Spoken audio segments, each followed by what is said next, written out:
Hello guys, Unacademy आपके लिए लाया है बढ़िया बैचेस ताकि आपकी तैयारी हो एकदम पक्की। आज ही सब्सक्राइब करें अनअकैडमी प्लस पर और पाएं Ankush Lamba, Ashish Arora, Nimisha Bansal, team ABP, team NASA और इंडिया के और भी कई टॉप एजुकेटर्स एक ही प्लेटफॉर्म पर।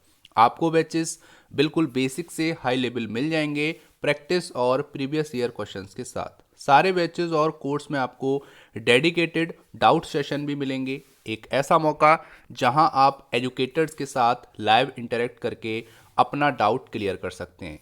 इसी सब्सक्रिप्शन में आपको मॉक टेस्ट भी मिल जाएगा, डिटेल एनालिसिस और एक्सप्लेनेशन के साथ।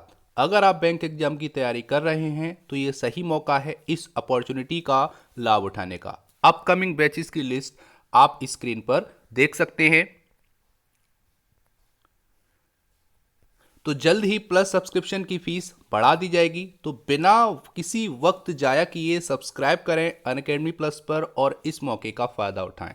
तो बिना किसी देरी किए जाइए और अनअकैडमी प्लस का सब्सक्रिप्शन ले लीजिए और मेरा कोड यूज़ करना मत भूलिएगा। मेरा कोड है AGRI10 इसे लगाते ही आपको 10% का इंस्टेंट डिस्काउंट मिल जाएगा। Let's crack it.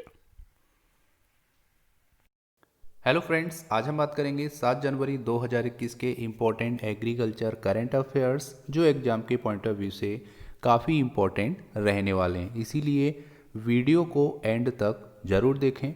उससे पहले एक इन्फॉर्मेशन, अगर आपने अभी तक AFO पॉकेट बुक 2020 डाउनलोड नहीं किया तो कर सकते हैं, लिंक आपको डिस्क्रिप्शन बॉक्स में मिल जाएगा। सबसे पहले बात करेंगे तो यहाँ पर वेस्ट बंगाल गवर्नमेंट ने एक स्कीम लॉन्च की है जिसका नाम है चोखेर आलो, जो कि फ्री आई केयर स्कीम है फार्मर्स के लिए और स्टेट के सभी सिटीजन के लिए। तो जानेंगे इस इम्पॉर्टेंट स्कीम के बारे में, कब लॉन्च हुई और इस स्कीम से जो इम्पोर्टेंट क्वेश्चन बन सकते हैं उसको भी हम डिस्कस करेंगे। सेकंड इंपॉर्टेंट करंट अफेयर यहाँ पे बात करेंगे फार्मर्स का प्रोटेस्ट का जो लाइव अपडेट है, आज क्या हुआ, क्योंकि जैसा कि आपको बताया आज ट्रैक्टर मार्च था जो कि 6 जैन को होना था, लेकिन वो मौसम ख़राब होने के कारण 7 जैन मतलब आज को हुआ है। तो सारी डिटेल जानेंगे फार्मर प्रोटेस्ट के बारे में। और थर्ड है ईयर एंड रिव्यू, ये कि बहुत इंपॉर्टेंट सेशन है। इस वाले सेशन को आप ज़रूर देखना, जो कि आपका थर्ड सेशन है। इसमें हम बात कर रहे हैं पूरे ईयर का रिव्यू जो कि एग्रीकल्चर मिनिस्ट्री की तरफ से रिलीज़ किया गया है। तो जितनी भी स्कीम प्रोग्राम लॉन्च किए गए हैं उसमें कितना आउटले रहा, कौन सी स्कीम कब लॉन्च हुई, क्या टारगेट रहा, सारी इन्फॉर्मेशन हम वन बाय वन लेते हैं। तो इस वाला पार्ट को आप मेरी सिफारिश पर, ठीक है, ज़रूर देखना।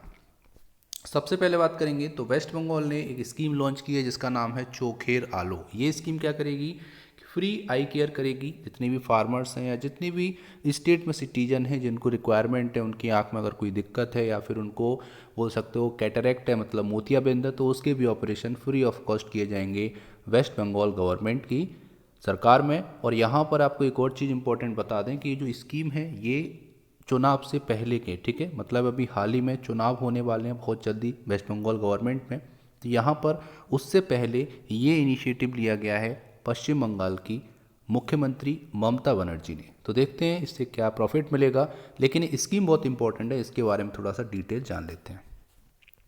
सबसे पहले बात करेंगे तो ये स्कीम लॉन्च की है वेस्ट बंगाल गवर्नमेंट ने। आपको नाम याद रखना है चोखेर आलो, ठीक है। ये क्या है, एक फ्री आई केयर स्कीम है फार्मर्स के लिए और सभी लोगों के लिए जो वेस्ट बंगाल स्टेट में रहते हैं। इस स्कीम को ट्यूसडे मतलब 5/1/2021 को लॉन्च किया गया। डेट आपको याद रखनी है, 5 जनवरी 2021 को इस स्कीम को लॉन्च किया गया है। काफ़ी इंपॉर्टेंट है। आगे अगर हम बात करेंगे तो यहाँ पर है कि जो चीफ मिनिस्टर हैं, ठीक है, जो बंगाल की चीफ मिनिस्टर हैं, उन्होंने और भी कई स्कीम लॉन्च की हैं 2021 में। जैसा कि आपको पता है वेस्ट बंगाल असेंबली इलेक्शन आने वाले हैं, उससे कुछ टाइम पहले ही ये स्कीम लॉन्च की गई हैं ताकि लोगों को सेटिस्फाई किया जा सके। इसीलिए यहाँ पर ये स्कीम लेकर आई हैं। उन्हीं में से एक इनिशिएटिव है जिसका नाम है चोखेर आलो। ये जो प्रोग्राम है ये आने वाले 5 सालों तक चलेगा, ठीक है। तो नेक्स्ट 5 ईयर तक ये चलेगा। यहाँ पर गारंटी कैटरेक्ट ऑपरेशन होंगे सीनियर सिटीजन, जो जितने भी सीनियर सिटीजन है, ठीक है, जितने भी वरिष्ठ नागरिक हैं उनके फ्री ऑफ कॉस्ट मोतियाबिंद के ऑपरेशन की गारंटी यहाँ पर ली है गवर्नमेंट ऑफ वेस्ट बंगाल ने। और यहाँ पर उनकी आई केयर होगी जो कि सभी के लिए होगी, फार्मर कम्युनिटी को मिला के, जो कि फ्री ऑफ कॉस्ट होने वाला है। तो यहाँ पर कोई भी चार्ज उनसे नहीं लिया जाएगा। तो यहाँ पर ये जितने भी ऑपरेशंस होंगे, जितनी भी सर्विस होंगी, ये फ्री ऑफ कॉस्ट होगी सभी लोगों के लिए। आगे बात करेंगे तो यहाँ पर ये जो स्कीम है वो सभी के लिए फ्री आई केयर और इंक्लूडिंग कैटरेक्ट सर्जरी। तो यहाँ पर मतलब है कि मोतियाबिंद का जो ऑपरेशन है वो भी इस स्कीम में इंक्लूडेड है, ये भी काफ़ी इंपॉर्टेंट है।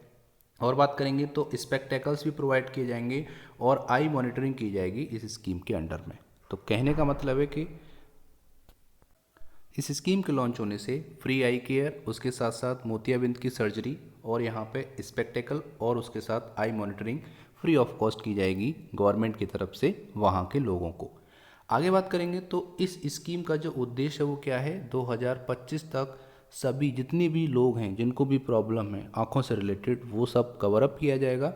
और यहाँ पर एक और चीज़ बोली गई है कि 20 लाख सीनियर सिटीजन को मोतियाबिंद के ऑपरेशन फ्री ऑफ कॉस्ट किए जाएंगे। और यहाँ पर एक और है कि फ्री स्पेक्टेकल्स भी प्रोवाइड करेगी लगभग 8.25 लाख एजिड पीपल, जो लोग बुजुर्ग हैं, ठीक है, और जो लोग इस ऑपरेशन से गुजरे हैं, मतलब जिनका ऑपरेशन होगा मोतियाबिंद का, उनको फ्री ऑफ कॉस्ट यहाँ पे 8.25 लाख एजिड पीपल को स्पेक्टेकल्स मतलब चश्मे प्रोवाइड किए जाएंगे। तो ये बहुत बड़ी स्कीम है। अगर हम स्टेट के पॉइंट ऑफ व्यू से बात करेंगे तो यहाँ पर याद करने वाली चीज़ है कब लॉन्च हुई, उसका नाम क्या है, किस स्टेट ने उसको लॉन्च किया है, और यहाँ पर कुछ इंपॉर्टेंट है जैसे जो टारगेट हैं वो सेट किए गए हैं वो भी आपको पता होने चाहिए। तो उम्मीद करते हैं यहाँ तक आपको समझ में आया होगा इस इम्पोर्टेंट स्कीम के बारे में। अब बात कर लेते हैं फार्मर्स प्रोटेस्ट लाइव अपडेट। तो यहाँ पे 1000 take part in tractor march. तो यहाँ पे कई फार्मर्स, हजारों फार्मर्स ने इस ट्रैक्टर मार्च में हिस्सा लिया है, जो कि 6 जन को होना था लेकिन मौसम खराब के कारण नहीं हो पाया, फिर वो 7 जनवरी को हुआ है। डिटेल बात करेंगे तो यहाँ पर 1000 of farmers are participating in tractor rally. तो आज के दिन हजारों फार्मर्स इस ट्रैक्टर रैली में शामिल हुए और यहाँ पर एक तरह का रिहर्सल था 26 जनवरी को, जो मेन तरीके से जो परेड होने वाली है, ट्रैक्टर परेड होने वाली है, उसका एक रिहर्सल था, एक तरह से उसको हम बोल सकते हैं। यहाँ पर बात करेंगे तो इस दिन मतलब 26 जनवरी को हरियाणा, पंजाब और उत्तर प्रदेश से हजारों किसान ट्रैक्टर लेके एंटर होंगे इस परेड में, जो कि एक बहुत बड़ी परेड होने जा रही है। और ये परेड हो रही है जो किसान बिल, जो कृषि बिल पारित हुए हैं, जो 3 कृषि बिल पारित हुए हैं सितंबर मंथ में, उसके विरोध में। तो यहाँ पर क्लियरली मेंशन है कि यहाँ पर पुलिस के अकॉर्डिंग 2500 ट्रैक्टर एक्सप्रेस वे पे होंगे इस मार्च के दौरान, मतलब इस मार्च में 2500 ट्रैक्टरों ने हिस्सा लिया। और यहाँ पर बात करेंगे तो जो ट्रैक्टर मार्च निकाला गया है वो निकाला गया है to oppose the 3 central farm law. जो 3 सेंट्रल फार्म लॉ पारित किए गए हैं, पास किए गए हैं, उनको ही विरोध करने के लिए, ठीक है, उनके विरोध में। जैसा कि आपको पता है पिछले 40 दिन से ज़्यादा हो चुका है कंटिन्यू फार्मर विरोध कर रहे हैं उन बिल्स का। यहाँ पर कुछ मीटिंग्स हुई, उसमें 50% मांगों पे सरकार राजी हुई है, लेकिन अभी जो मेन मांग हैं, जो 2 इशू हैं, उस पर गवर्नमेंट ऑफ इंडिया राजी नहीं हुई है, जिसकी अभी नेक्स्ट मीटिंग 8 जनवरी को होनी है। तो यहाँ पर जैसा कि लिखा हुआ है, tractor march comes a day ahead of fresh round of talk with the government. और ये ट्रैक्टर मार्च तब हुआ जब नेक्स्ट राउंड बहुत जल्दी आने वाला है, मतलब 8 जन को नेक्स्ट राउंड है, मतलब 8वें दौर की, ठीक है, 8वें दौर की मीटिंग होगी, जो कि अभी तक 7 मीटिंग हो चुकी हैं। और अभी भी फाइनली जो किसान बिल है जिस पे चर्चा होनी है, ठीक है, वो अभी पेंडिंग पड़ा हुआ है, उस पर कोई भी रिजल्ट नहीं आया है। तो यहाँ पर 8 जनवरी को देखना होगा कि जो सेंट्रल गवर्नमेंट है वो किसान की मांगों को मानती है या नहीं मानती है। आगे अगर हम बात करेंगे तो यहाँ पर जो 7th राउंड था वो इनकन्क्लूसिव हुआ। इसका मतलब है कि कोई भी कंक्लूजन नहीं निकला है। अब यहाँ पर जो नेक्स्ट मीटिंग होगी वहाँ पे 2 मेन डिमांड रहेंगी किसान यूनियन की, जिसमें पहला रहेगा repeal of newly enacted law. जो नए लॉ पारित किए गए हैं उनको रिपील किया जाए, वापस लिया जाए। और दूसरा रहेगा provision of legal guarantee on MSP. और एमएसपी के लिए एक लीगल गारंटी का कानून, या फिर बोल सकते हैं कि एक legal guarantee government of India की तरफ से दी जाएगी एमएसपी के लिए, तभी किसान अपना आंदोलन ख़त्म करेंगे और घर जाएंगे। अदरवाइज़ किसान यूनियन ने बोला है कि वो कंटिन्यू विरोध प्रदर्शन करते रहेंगे तब तक जब तक किसान की बात को गवर्नमेंट ऑफ इंडिया मान नहीं लेती है। आगे अगर हम बात करेंगे तो जैसा कि आपको पता है जो बिल इंट्रोड्यूस हुए थे लोकसभा में 14 सितंबर 2020 को, फिर लोकसभा से पास हुए 17 सितंबर को, फिर राज्यसभा से पास हुए 20 सितंबर 2020 को, और 27 सितंबर को फाइनली राष्ट्रपति जी की मंजूरी मिल गई इन विधेयक को और ये पारित हो गए ऑल ओवर द इंडिया। तो इतना आपको याद रखना है इस इम्पॉर्टेंट करेंट अफेयर के बारे में, और जो प्रेजेंट में चल रहा है, जो आपका प्रोटेस्ट चल रहा है किसानों का इन कृषि बिल के विरोध में, उसके बारे में आपको डेली अपडेट मिलती रहे, जो कि बहुत इंपॉर्टेंट है आपके एग्रीकल्चर करंट अफेयर के पॉइंट ऑफ व्यू से। आगे बात कर लेते हैं तो year and review 2020 ministry of agriculture and farmer welfare की तरफ से ये रिपोर्ट आई है, जिसके बारे में हम डिस्कस करने वाले हैं। तो यहाँ पर सबसे पहले बात करेंगे determination of MSP at 1.5 time of the cost of production. तो यहाँ पर जो आपकी कॉस्ट ऑफ प्रोडक्शन आएगी उसका 1.5 टाइम दिया जाएगा किसान को। तो कहने का मतलब है कि अगर 100 रुपये कॉस्ट ऑफ प्रोडक्शन है तो यहाँ पर 1/2 और, तो यहाँ पे प्लस हो जाएगा 50, तो उसको 150 रुपये देने की कोशिश की जा रही है एमएसपी के थ्रू गवर्नमेंट ऑफ इंडिया के द्वारा। तो यहाँ पर अगर हम बात करेंगे तो क्लियरली यहाँ पे मेंशन है कि गवर्नमेंट ने क्या किया है, रबी, खरीफ और जो आपकी अदर मैंडेट क्रॉप हैं उनके लिए एटलीस्ट 50%, ठीक है, रिटर्न देने की कोशिश की है ऑल ओवर द इंडिया। तो यहाँ पर जो एवरेज कॉस्ट ऑफ प्रोडक्शन है उसका 50% एक्स्ट्रा देने की बात की गई है, और उसी के बेसिस पे एमएसपी घोषित की गई है।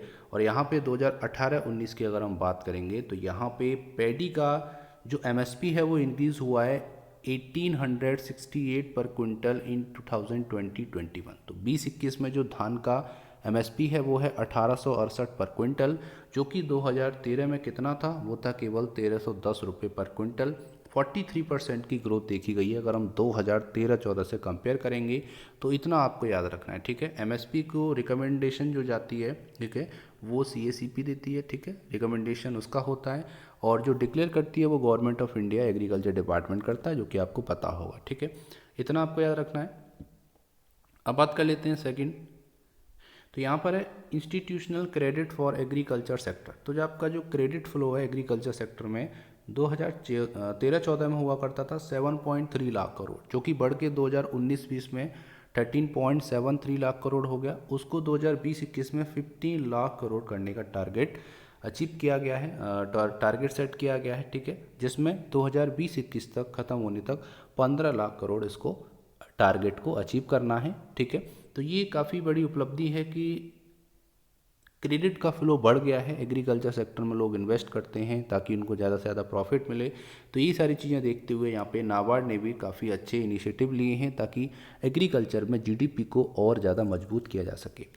आगे बात करेंगे तो 2 lakh crore concessional credit boost to 2.5 crore farmer through KCC. तो यहाँ पर 2 लाख करोड़ रुपए सैंक्शन किए गए हैं, ठीक है, किसके लिए, 2.5 करोड़ फार्मर्स के केसीसी बनाने के लिए। तो यहाँ पर 2.5 करोड़ फार्मर के केसीसी के लिए 2 लाख करोड़ रुपए कंसेशनल क्रेडिट बूस्ट प्रोवाइड किया गया है नाबार्ड के द्वारा।